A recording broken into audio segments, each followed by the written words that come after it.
Well, last time I started tackling these armrests on the 8-passenger because I'm having to make all the iron on that 8-passenger from scratch.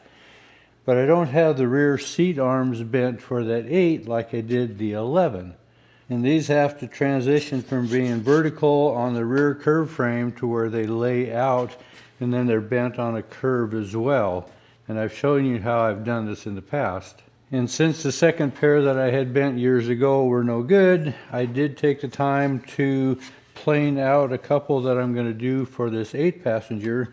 And I have these planed from 1 inch down to 3/4. They're 6.5 inches wide by 23 inches long. So I've got the steamer fired up, and I'm going to get these in and start their cooking process. My steam tank is 10 inches square and 15 feet long, so it's plenty big enough for these.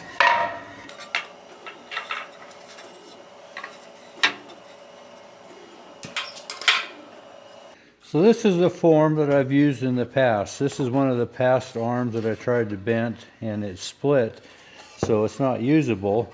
But I set it in the back side of this form, and then I just kind of bring it around and try to get this curve this way, and then with this being at a taper, I try to put that little twist to it. Well, this bottom has a nice curve to it that matches my seat frames, and it ends up coming out really nice. So I think what I'd like to do is kind of modify this form a little bit, new and improved, and see if I can't add something on top that will give me a little more of a continual curve from this point here to this point. It's not going to be much, but it's going to be a little bit. So I'm going to take off this top 2x4 that I use as a frame, and I've got an old piece of maple here that I think I'm going to try to attach in its place and put that curve on it, so it'll take the top of this and make it a little more of a consistent curve. I've used this form quite a lot. I don't know just how many arms I've bent on it. And I've always been able to get it to work, just like I showed you how I got it to work on that 11-passenger.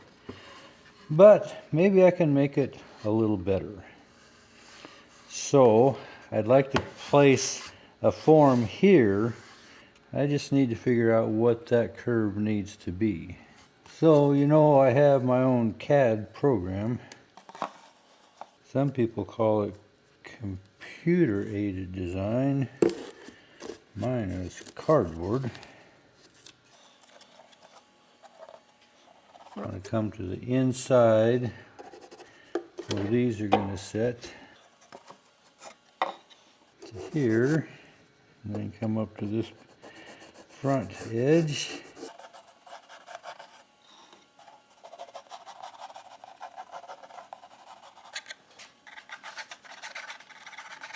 Kind of come up with something in this category. That's about where that would set. This is the old right side that I used before. This is the left side. You see this one's split also, so I couldn't use it. And I think we're pretty good down here, and that should allow us to come up here. I think that'll be a nice consistent curve. I'm going to transfer that to my other piece of maple and see if I can get that to work.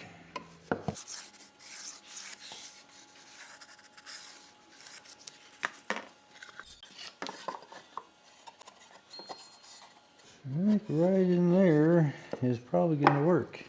It's about where I'll clamp it right there. Looking pretty flush there. I'm going to have to put a little bevel to this so that it matches this angle here. I don't want this sharp crease up against my wood. So this side looks good also. Again, I'll take this sharp corner off, but I think that's going to work.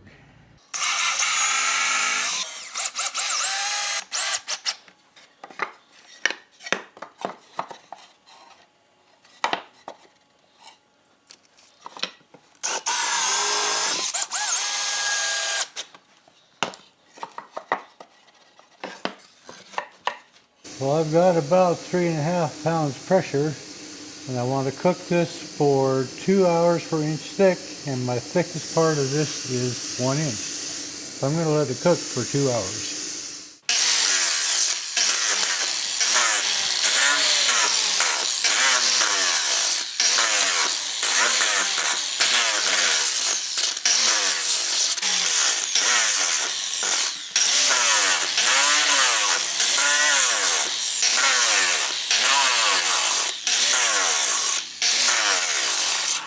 Well, I don't know if this is Ford's better idea, but maybe that'll give me a little more of a consistent curve through the top of these seat arms.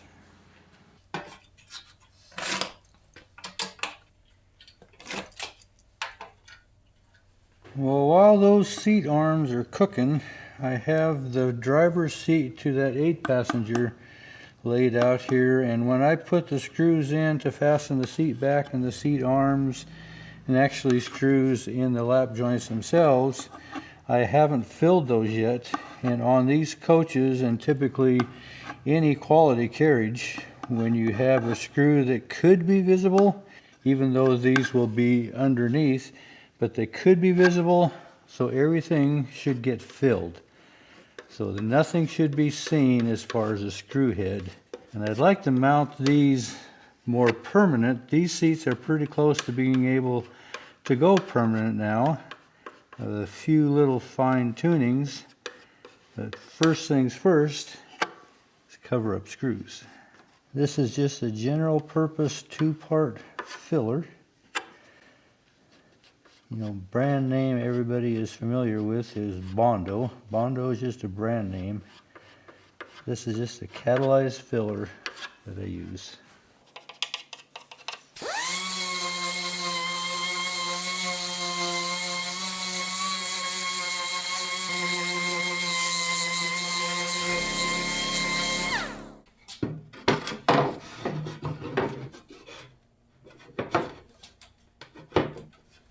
So in lining this driver's seat up, this leading edge wants to be just a fuzz in front of this round edge of the side panel or the driver's box on both sides, and we want to be centered up within the frame of the box itself. So these get 3 screws in front, 3 screws in back, and 2 screws on each side. So we'll just put one in the center, both front and back. Now this rear one actually goes in this joint here, and since those screws will be recessed, the seat board will actually sit on top of those and cover those up, but they set right down into this rabbet joint here. And then 2 screws down each side. And then in from each side, I think they're kind of close to the edge. I'm going to come in 3 inches. So that'll give us our 3 on front and back, 2 on each side. And to make sure that we're tight all the way around, I'm going to add a bunch of clamps. So I'm not depending on just the screws to suck it down. The screws will actually just hold it in place.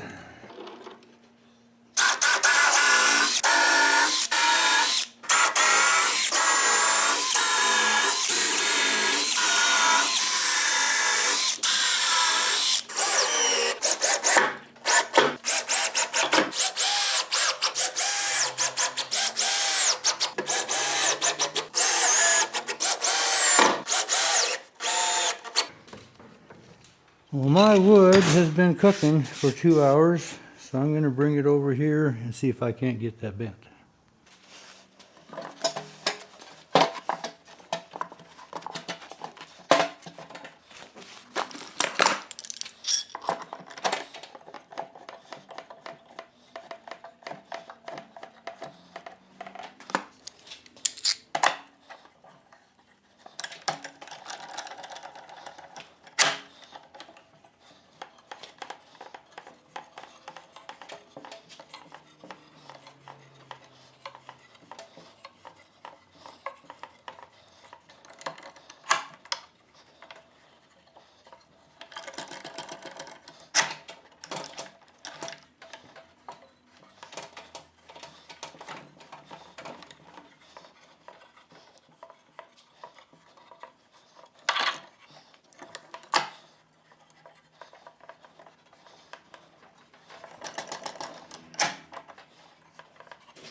So I end up with a little curl here on the top of these arms because this is the pivot point bringing this lower section in.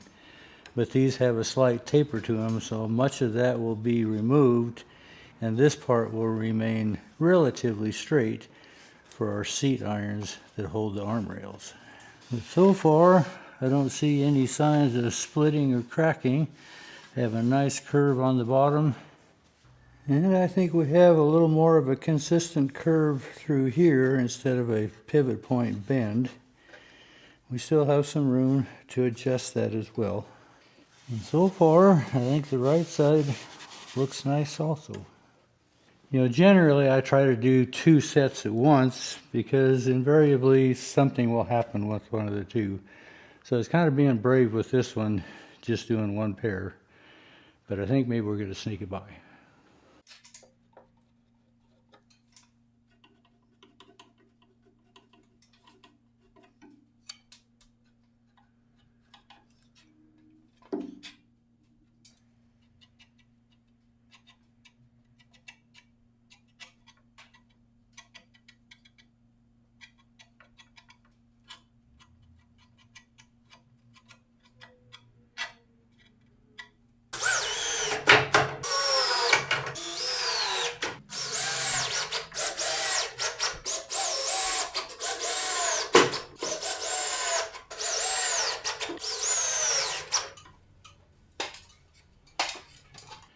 Now you would think that 10 screws in this driver's seat base would hold this pretty securely. But most of the time, and you never say never, but most of the time they had a long bolt that went through the frame of the seat, through the frame of the driver's box, and then through the frame of the main floor, and bolted this whole seat to the main frame. These were the bolts that came off of the 11 passenger, and they're a 7/16 bolt. They're a long rascal. These are about 28 inches long. And according to the old frame, it shows 3 inches ahead of this frame here is where this bolt goes through. So it's going to come through right about in the joint here. So 3 inches ahead down here, translate that to the top, will put us 3 inches ahead of this frame here. So this bolt is going to get positioned right about there and come through the seat frame, this frame. We want it to miss this frame here and then go through the main frame down here. So this framework here is 1 1/4 inches. So if I was to come into the center of that up here, I'd want to come in 5/8. But this frame here is 3/4, so I'm a little bit past that 1 1/4 inches. So if I go to the center on the top, this bolt is actually going to have to bow around just a little bit of this frame here to come down and intersect with this hole. So it's not going to be a straight shot. It has to kind of come around this frame and then come up through the top.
So for this 8-passenger, I need to make these long bolts, and I don't have anything that long in 7/16. I have 7/16 rod, like I made the armrests out of, but I have a couple of 1/2 inch, 1 inch long carriage bolts, and I'm actually going to take and weld a 7/16 rod on the end of that and make my long bolt.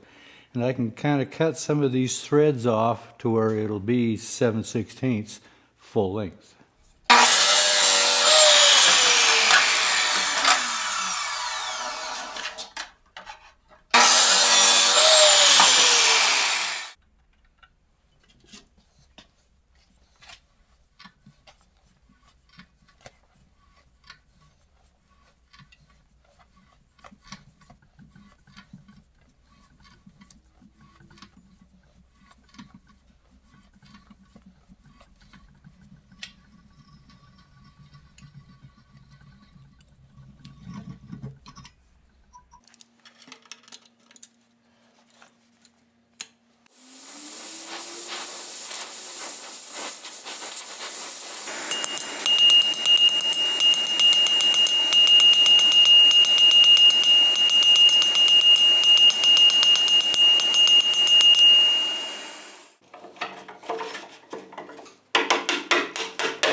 Well, that makes a couple of pretty solid driver seats. The top irons that hold the Surrey top fasten in the back corner, so there's a lot of torque from that.